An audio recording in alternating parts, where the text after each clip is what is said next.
நமஸ்காரம். இன்னைக்கு நான் பூரி மசாலா பண்ண போகிறேன். அதுக்கு பூரிக்கு மாவு பிசைஞ்சு வச்சுட்டுருக்கேன். ஒரு 1/4 கிலோ மாவுக்கு 1 டேபிள் ஸ்பூன் எண்ணெய் விட்டுட்டு துளியோண்டு உப்பு போட்டு தண்ணி கொஞ்சம் கொஞ்சமாக விட்டு பிசைஞ்சு எடுத்து வச்சுட்டுருக்கேன். இது ஒரு அரை மணி நேரம் ஊறட்டும். ஊறின பிறகு இட்டு போட்டு எடுக்கணும்.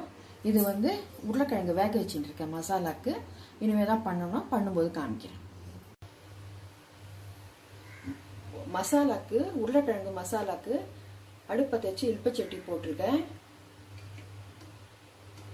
எண்ணெய் விடுறேன்.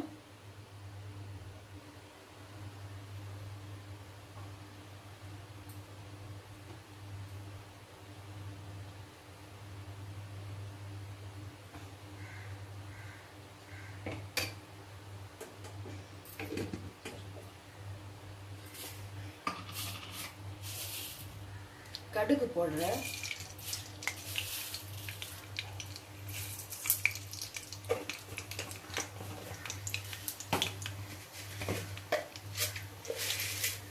உளுத்தம்பருப்பு போடுறேன்.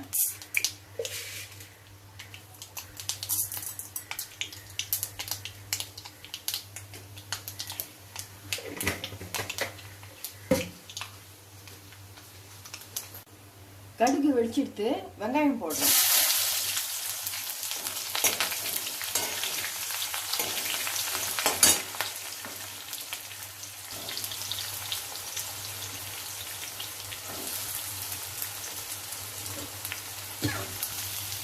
வெங்காயம் ஒரு 200 கிராம் நல்லா மெலிசா நறுக்கி போட்டிருக்கேன்.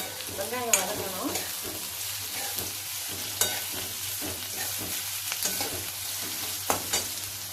இது உரப்புக்கு பச்சை மிளகாய் போட்டாலும் நல்லா இருக்கும்.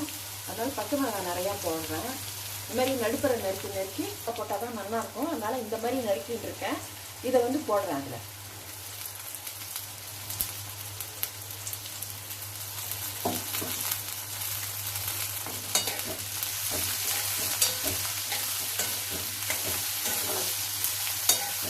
வெங்காயம் இப்போ முக்கால்வாசி வதங்கிடுது. இப்போ ஒரு தக்காளி நறுக்கி வச்சுருக்கேன், பெங்களூர் தக்காளி. இதை அதில் போடணும்.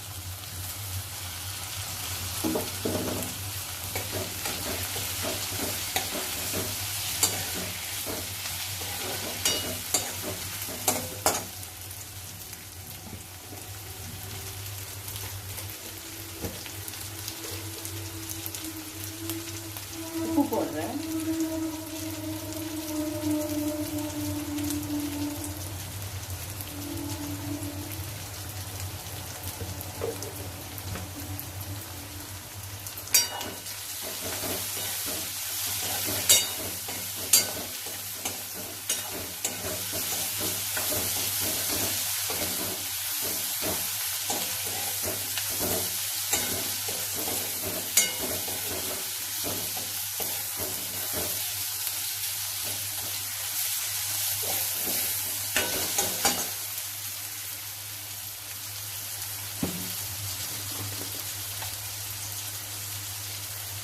மஞ்சள் பொடி போடுறேன்.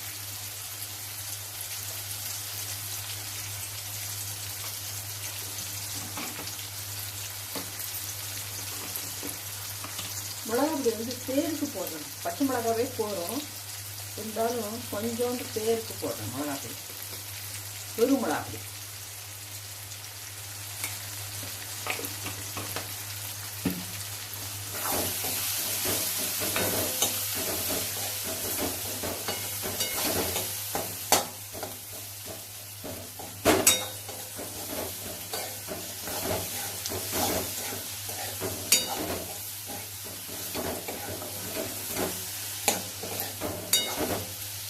வெங்காயம் தக்காளிலாம் நல்லா வதங்கிடுது.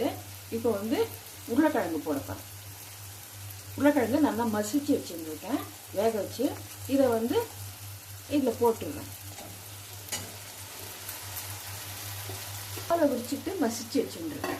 இப்போ கலரிட்டு மூடி வைக்க போகிறேன். மூடி வச்சா உறவு சேர்ந்துக்கும். எல்லாம் அதில் இருக்க உப்பு உரப்பு எல்லாம் உருளைக்கிழங்கு சேர்ந்துக்கும் மூடி வச்சாக்க. அதனால் இப்போ மூடி கலரி விட்டுட்டு மூடி வைக்க போகிறேன். மூடி வைக்க போகிறேன். ஆவியில் எல்லாம் உப்பு உரப்பெல்லாம் சேர்ந்துட்டு நல்லா இருக்கும். அதனால மூடி வைக்க போகிறேன். அடுப்பு வந்து ஃபுல் சின்னதாக வச்சிருக்கேன். சின்னதாக வச்சா தான் அடி பிடிக்காம இருக்கும். சின்னதாக வச்சிருக்கேன். ஒரு 2 நிமிஷம் மூடி வைக்கணும்.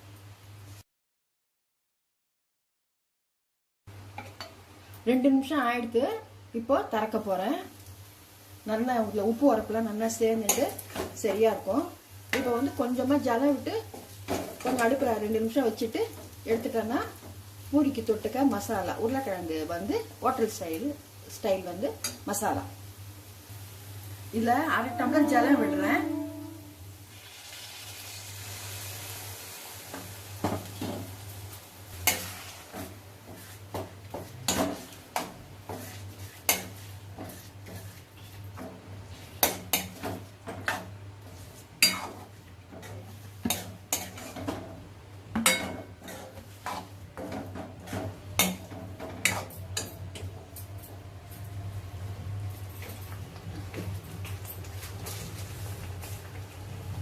உப்பு கொஞ்சோண்டு போடுறேன்.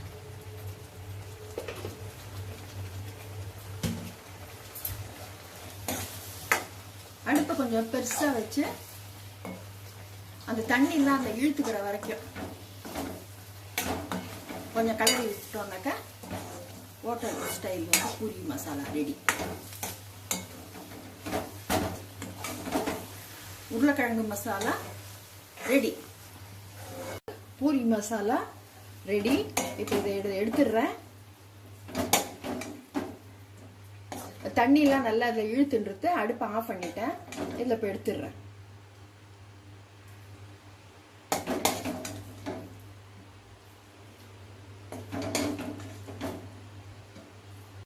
சூப்பரான உருளைக்கிழங்கு பூரி மசாலா ரெடி. எப்படி இருக்குன்னு பண்ணி பார்த்துட்டு கமெண்ட் பண்ணுங்க. அடுத்தது பூரி எப்படி பண்றதுன்னு காமிக்க போறேன். மாவு வந்து பிசைஞ்சு வச்சிருந்தேன் இல்லையா, அதை எடுத்து நல்லா கொஞ்ச நாள் நல்லா இப்படி நல்லா பிசைஞ்சுக்கணும். பூரிக்கு சின்ன சின்னதா இந்த மாதிரி உருட்டி வச்சுக்கிறேன்.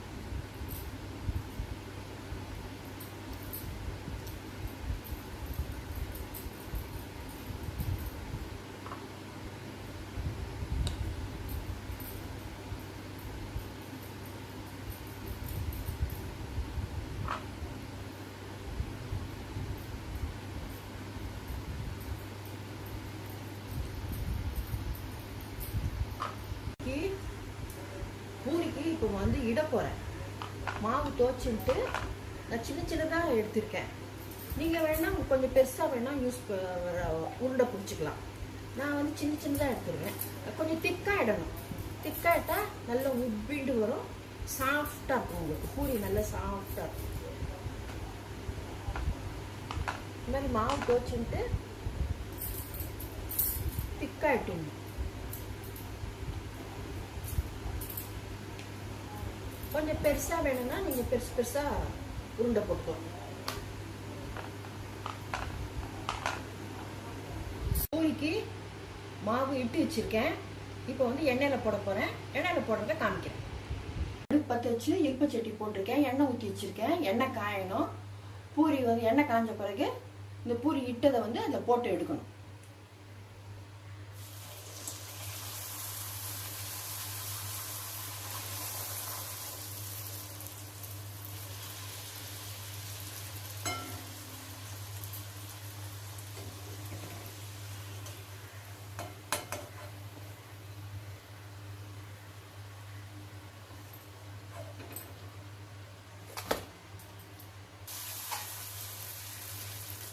பூரி வந்து எப்படி உப்பி விழு வரும் பார்த்தீங்களா?